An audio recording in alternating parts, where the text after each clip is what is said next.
Okay. So hello and welcome to the Treating Trauma Without Drama Telesummit.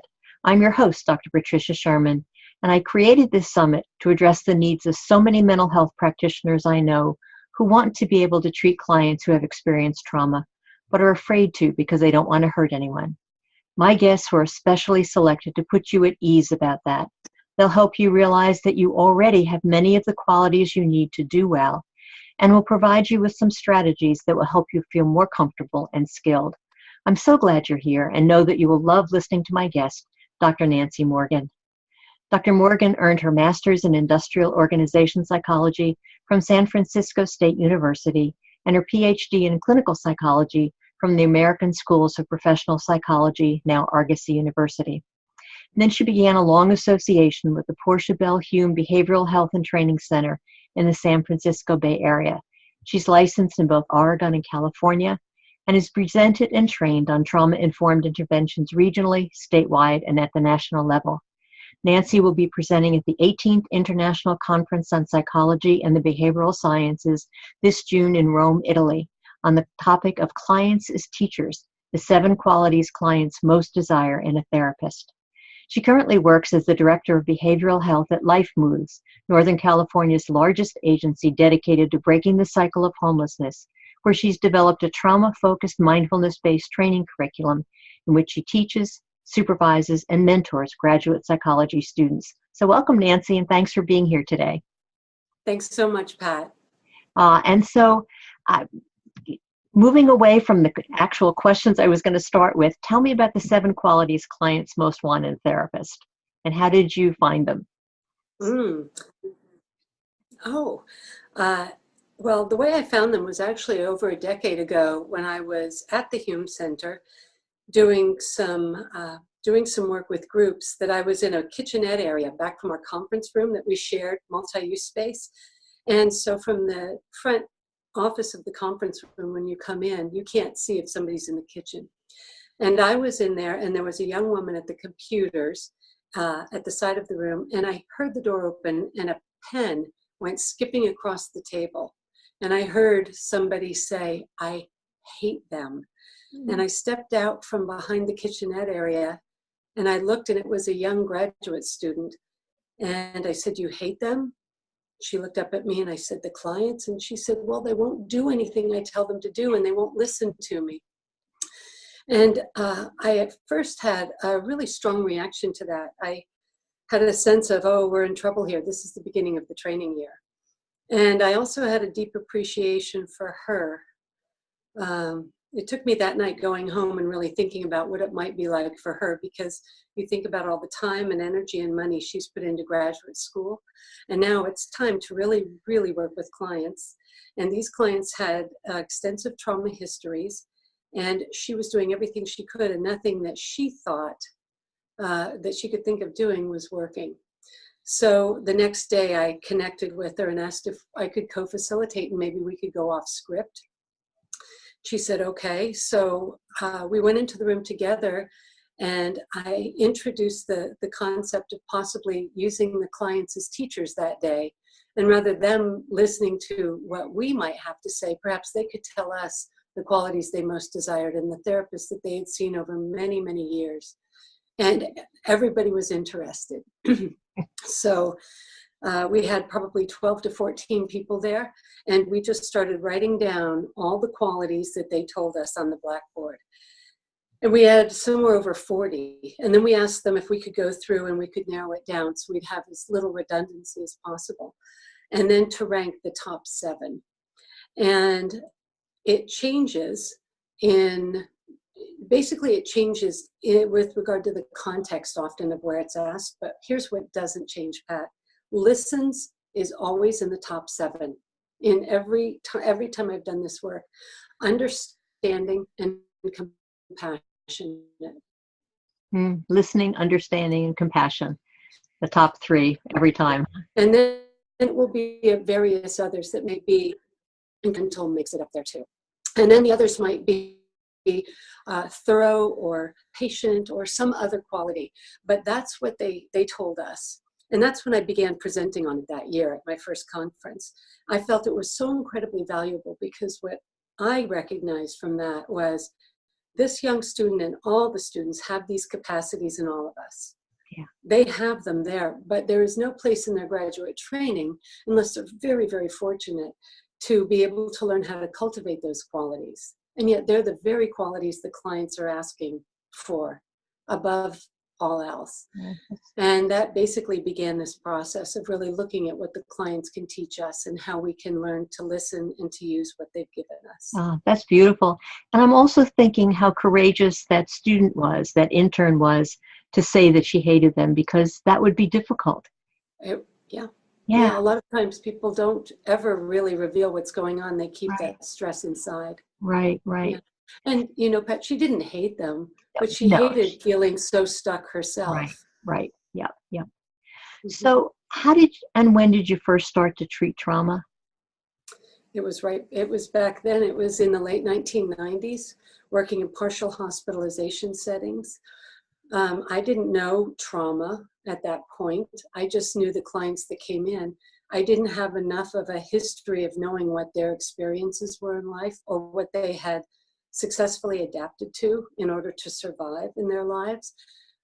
But once the clients came through our program, and they seemed to have done so well, and then they would go back into their environments wherever they lived, and oftentimes it was difficult, home settings or group homes, board and cares possibly.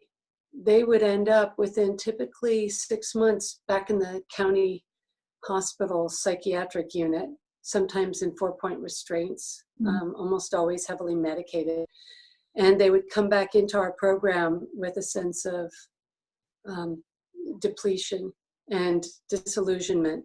And it was really hard to understand how to really make a possible impact in these people's lives. So it was then that I thought I really do need to start reaching deeper and understand more the impact of trauma, because the more I listened to these folks, I started to see common themes of a lack of safety and structure in their lives that started sometimes earlier than they could even remember. So how do you create safety in the room? Because safety is something that they almost all are lacking.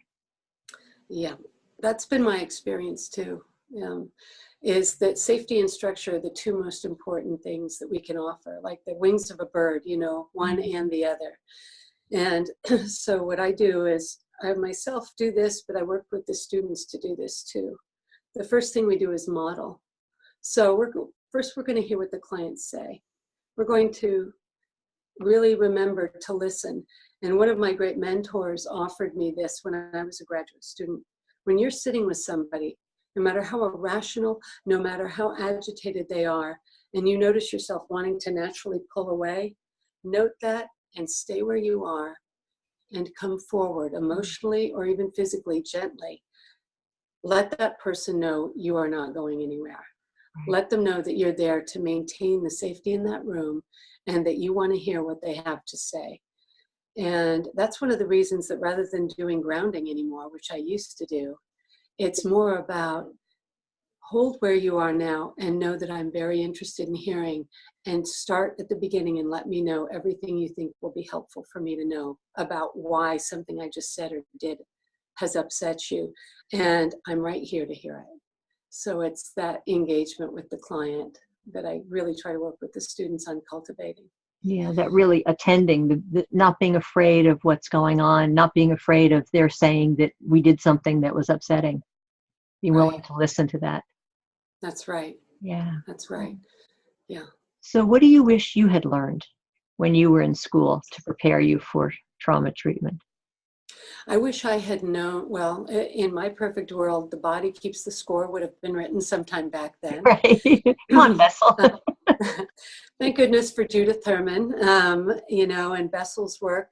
But then all of the neuroscience that's coming out too, Norman Doidge's books and Peter Levine and Dan Siegel, and there are just so many people that are doing good work right now on neuroscience and really understanding the brain's capacity to change, to heal.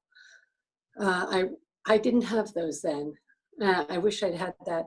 What I did have, and I referenced this mentor earlier, was somebody who really helped me learn how to transform my confusion and my I would say my trepidation into a confidence that would allow me to stay present with the person rather than reactive. And that mentor was essential. If I hadn't had that, I don't know how long it would have taken to have arrived at the place where I arrived. So how did you change that? What did the mentor do that helped you? Well, I'll tell you, it makes me smile because two parts. One, everything this mentor said, I wrote down. I wrote down every note that I could. He was also my supervisor. And so he mentored me. He taught some classes, he supervised, and I just studied him. I watched how he dealt with conflict. I watched how he dealt with clients who'd become suddenly enraged in the center, in our community mental health center, and how he would work with them. I just studied him and I learned, and so I modeled. But the other thing is, I still got really burned out. And by the end of my graduate training and all the years that I'd spent in school, I left the field for 7 years and I moved to a different state. I moved to Oregon and I bought a bed and breakfast. And I just decided I was going to devote myself to learning all the things that I hadn't felt I needed to learn to prepare me to really work in this field. And one of them was to really become a student of Tibetan Buddhism and to learn how the Tibetan Buddhists for a very long time had used the mind to train the mind and had worked through processes that were deeply and negatively impacting the thought processes and our behaviors and transform them into processes and behaviors that were much more beneficial, less likely to harm yourself or others, and ideally to benefit others. So after 7 years and a lot of learning there, I came back. I attended a 2-day training with Marsha Linehan where I saw her introduction of Zen Buddhism into CBT that really informed her creation of DBT and had the supports at that point internally to go forward and just decide if it's not there, create it. Awesome. Awesome. And that's what you do in your training with your students. So can you tell me about your trauma focused training program? I can. I have the great fortune of working within Northern California's largest agency dedicated to breaking the cycle of homelessness. So this agency has 6 pillars that they work on to help transition homeless individuals and families from homelessness into stable housing. Behavioral health is one of the pillars because we all know that you can change a lot of things, but if you don't change the mind, nothing really lasts. So I get the supports through private funders to do this work and create a trauma-focused, mindfulness-based curriculum, a 46-week curriculum that provides a very strong foundational beginning for the students on mandatory reporter training, crisis prevention, intervention, and certain approaches like compassion-focused therapy, child-parent psychotherapy. We're now introducing yoga-sensitive therapy. These are basically some of the many interventions, which you'll actually find in Vessel's book too, The Body Keeps the Score, that we really look at incorporating into our training program. Because ideally, we want to be able to have as many good tools as we can to work within our family shelter sites in particular, for families, children, teens, and adults, so that they can work together in some cases, which is what child-parent psychotherapy is about, to really learning how to re-embody themselves so that they're not so separated from their body, which has often been the source of a great amount of pain for them. Let's see. Go ahead. No. So in the training, you use parallel process. Can you talk a little bit about that and how you facilitate that? Yeah, I actually wonder if there's such a thing as parallel processing. It feels like everything parallels and is metaphorical, because what I do individually in my process of supervising students is the same way that I facilitate our group process. But I also know I'm modeling for the students so that when they're working within group settings and individual settings, they are able to utilize their experience in individual supervision and in groups to bring that into their various shelter sites. They work as teams in the regional shelter sites. And we've got 10 that span about a 50-mile distance across 2 counties in Southern California. I'm sorry, in Northern California, but it's the peninsula, so the Northern Peninsula down to the Southern Peninsula. So can you say what that looks like? Give you a couple of examples of working with students, trainees. Sure. One of the processes that I use is actually something that I reference in a model of group supervision that I just identified as the Karuna model because it didn't have a name. It was also one of my early mentors who taught me this, which is when we have case presentations, rather than have a student present and then other people say what they might have done differently, I really like to present in a rather unique way, which is I facilitate a process where all of the students gather around, take a moment, minute or two, to just collect themselves, and then I ask one of them if they have a client. I ask if one of them would like to come forward with a client to present. And typically, as you know, it's going to be a client where they're feeling really stuck. The process then involves that student presenting basic information about the client, and not the details of who the client is, but what the presenting issue is, how long they've been working with the client, what they've been running into, what approaches they've been using. And nobody offers feedback. Everybody listens and only asks clarifying questions, because there are two goals: to get to know the client better and to get to know the impact of that client on the student therapist.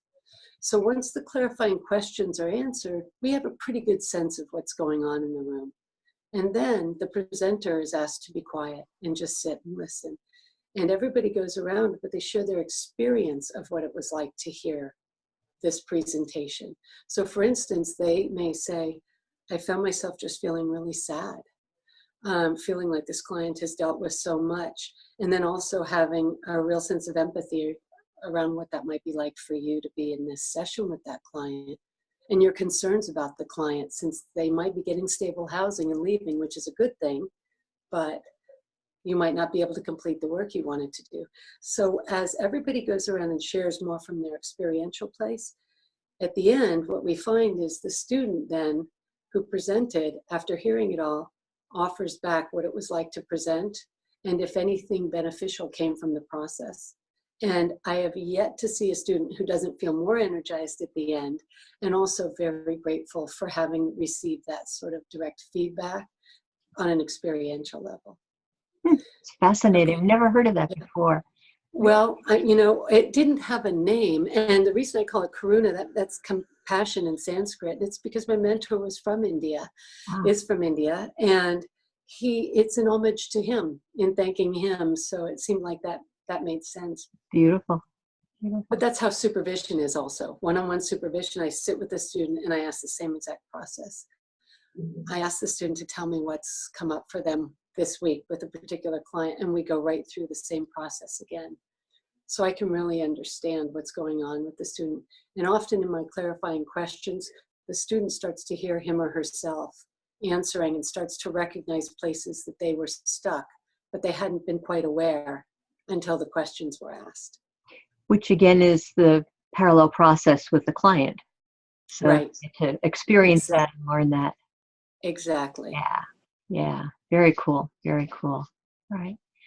So switching gears just a tad, how has being a survivor of trauma impacted your own practice? I would say it's that question, what is good, what is bad? As difficult as experiences can be that we've had, one of the first things it did was it really gave me a sense of what is post-traumatic stress and how does it show up, and how is it so hard to see it because it's just your lived experience. Mm-hmm. It's what you know. And I think the way that I began encountering that, I was really coming from a very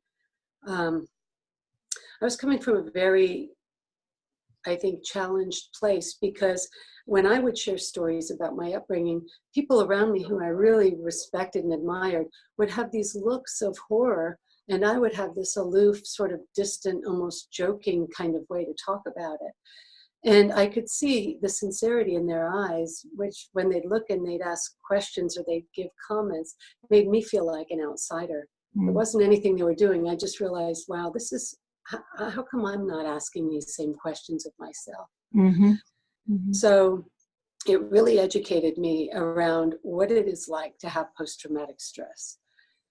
And more than that too, and it's where I really appreciate, again, Bessel's work with DESNOS, the disorders of extreme stress, to really look at how we in our program don't ask clients to tell us, are they victims of domestic violence or did they have a trauma history? We'll say things like, was anybody in your house kicked or punched or hit? Was anybody in your house in prison? We take these questions from the, and Vincent Felitti had been doing years ago and continue to gather research on, and really look at when we see people scoring 4 or higher, and that includes the students in this program as well as the clients, recognize the likelihood that it's going to impact you in a lot of different ways throughout your adulthood, in all likelihood, unless you get the supports and the services and what you needed then that you didn't get in a way that now can help you be able to process it. Mm-hmm. Do you find yourself getting triggered anymore, or? Sure. There's a place I can still get triggered. Yeah. And it's around child abuse. And, but the thing that helps me with it is I note it when it happens. And I'm able to then recognize it and breathe through it and do some work with it and stay present, where earlier in my life I would have literally had to leave the room. Mm-hmm. Mm-hmm. Yeah. Cool.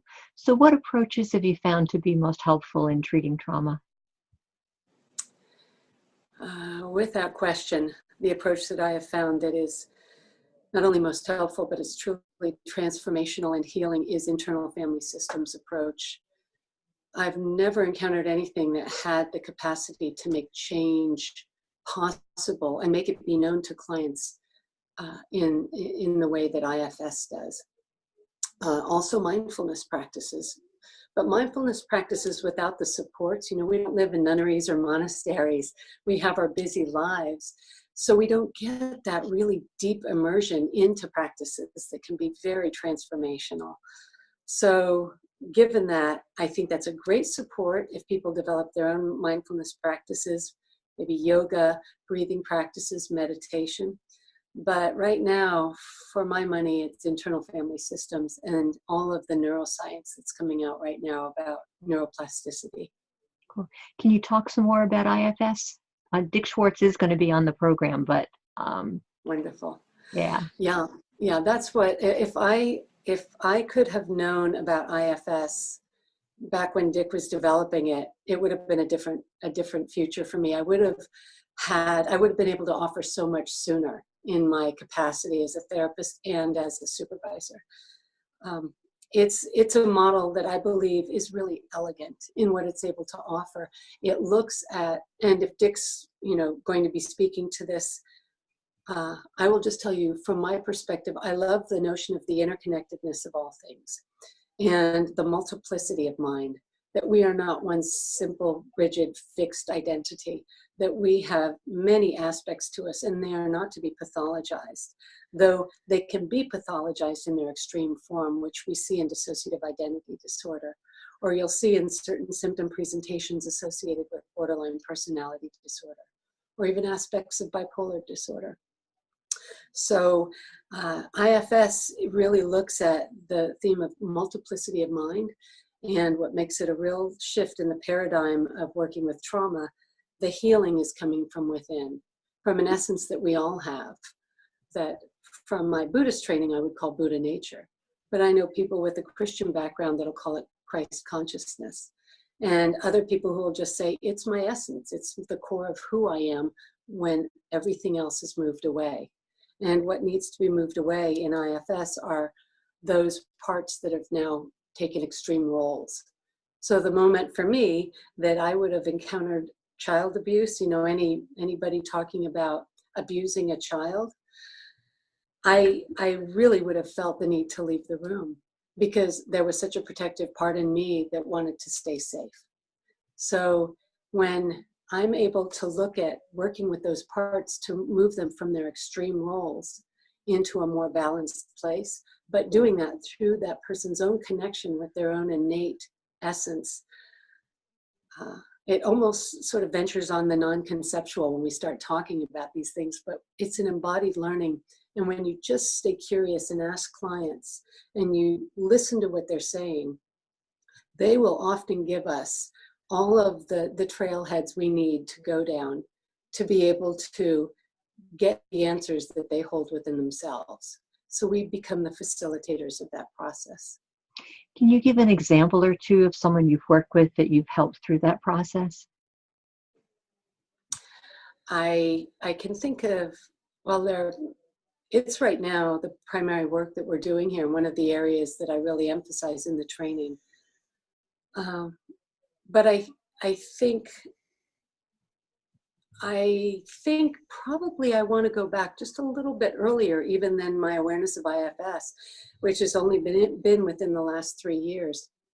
And I'm deeply dedicated to the IFS model now, and I'm doing everything I can to really bring it out there to the public more and more, and bringing it to the students who've often not heard of it. But it was actually one of the smartest clients I've ever worked with who really oriented me toward why I appreciate IFS. And he was a person who had a very severe history, and he had been in and out of the state hospital in Oregon, and I was working with him in a secure residential facility capacity. And one day he looked at me, he'd come in just a couple days earlier, and he sat down, took a seat in the chair and said, "So, what are you going to tell me about that mental health industrial complex that I don't already know? And how are you going to come in and help me? Schema therapy, or are you going to go deep dive into psychodynamic?" He just knew it all. But I just sat and listened. I just kept thinking, keep hearing. But he was also so frustrated. And he finally pointed at me and he said, "You're not different than anybody else. At the end of the day, you go home. We're all living here. You don't know what it's like to be here." And when he was all done, I just remember being so grateful. And I thanked him and I said, "You're an excellent communicator. And what I hear is that you have a lot to say and I have a lot to hear. So you just keep telling me what it is that you have been impacted by, and I'll keep listening." And we developed a wonderful 2-year relationship. And I think what I really got from that is he had his answers. He had the answers. But what he needed was somebody to facilitate. And he looked at me one day after I had earned his trust and he said, "Let me just ask you one thing. Are you a psychologist or are you a healer?" And nobody had ever asked me that question before. And I thought about it and I said, my aspiration is to facilitate your healing process. So that's really what I see. I don't have the answers, they're yours, and you'll know when you reach them. And he thought that made sense to him. So when I introduced when I gained awareness of IFS, it fit perfectly in terms of just really recognizing how important it is to listen and to work with a person in their capacity, wherever they are, to transform those parts that have become really extreme in their reactivity. Like he yelled at people all the time. He yelled at me when he first met me. But if I listened and was able to work with him, there was the capacity to transform. Dick will tell much more about the model and its nuances, but there is a process, and it is a stepwise process that I now use, which is, it does allow me to really have some supports along the way that I didn't have when I worked with this particular client. Mm-hmm. And so with regard to my private practice, it's all I do is IFS with clients who've experienced trauma. Cool. I'm thinking about that gentleman you talked about, and his yelling is just protection. He's just... Thank you, Pat, for saying that, because that's exactly how IFS sees it. These are protective features of ourselves, our systems that step forward to take care of a person. So forget such a thing as treatment resistant, or whatever else therapists might use. That's a reflection to me. If somebody is not responding to what I'm doing, that's my opportunity to look in and recognize, how is safety not being assured to this person? Right, right. And what is the behavior communicating? Because I Yes. think all behavior is just communication. And I believe all behavior is purposeful. Yeah. There's a reason that it's happening. Yeah. So rather than push against it or identify that this is inappropriate, to be able to hear what's going on and why it's happening. And you will always find out if you ask. Yeah. You just keep asking. Yeah. So what do you find most gratifying about this work?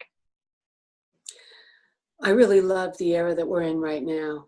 I love this era of practice of books like Bessel's book and others. I love that IFS is starting to come into the mainstream more, and more people are hearing about it, especially on the West Coast. A lot of people know about it in the Midwest and the East Coast where it originated.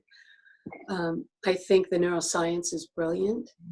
In my program, I was able to get a grant to get neurofeedback equipment because I would really love to do work on neurofeedback and being able to also take people through the process of a session, an IFS session, and look at what's happening in terms of their sympathetic nervous system and how activated parts, when they are worked with, can be basically soothed in a way that you actually see reflected also in things like galvanic skin responses, or through neurofeedback. Because then we get the neuroscience that's also correlating with what the process is showing us is effective in how clients can transform their places of being stuck and dissociated into places of great awareness and a lot more flow. So what are your challenges? Right now I feel, again, very fortunate to be in a privately funded aspect of a program that has access to working with a lot of therapists. And the student therapists have a good foundation in trauma. They're learning IFS, they're learning so much that they can bring to these clients. What I think is hard is the world outside of this. The two biggest impediments I continued to run into is that mostly any money associated with coverage for individual sessions puts limitations on the time and the amount of sessions that you can have. And anybody who works with individuals who have trauma histories, and especially complex trauma histories, knows that 8 45-minute sessions, or in some cases what have just been dropped down to 30-minute sessions, are not going to do anything other than possibly acquaint a person with their trauma in a way that might not be able to hold it before they have to terminate sessions. Right. And the other is the diagnoses. My experience with the DSM after using it for so long is that it's the same issue that Thomas Insel had when he was at the National Institute of Mental Health, which is the validity and reliability are significant issues. So does diagnosis help? If somebody has to be diagnosed to receive treatment, to me that becomes problematic. In a program where if a person needs supports, whether or not they are diagnosed yet, to be able to provide those supports might mean they never reach a level of extreme reactivity that could start to look like something that could become diagnosable. So really, to do early intervention and prevention is my goal. Yeah. Afterward, we're really limited out there. Even my private practice is private pay. Yeah, it really is a challenge.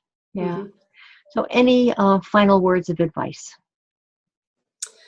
I would say to anybody who is interested in this field to read the materials that we've already mentioned in this interview, to also read outside the traditional literature, read a lot on neuroscience, read people like Gabor Mate and Brian Epstein, to read Peter Levine's work, again, Judith Herman, Bessel van der Kolk, Stephen Porges' work on the polyvagal theory is just fascinating, and I think it has so much to inform us with.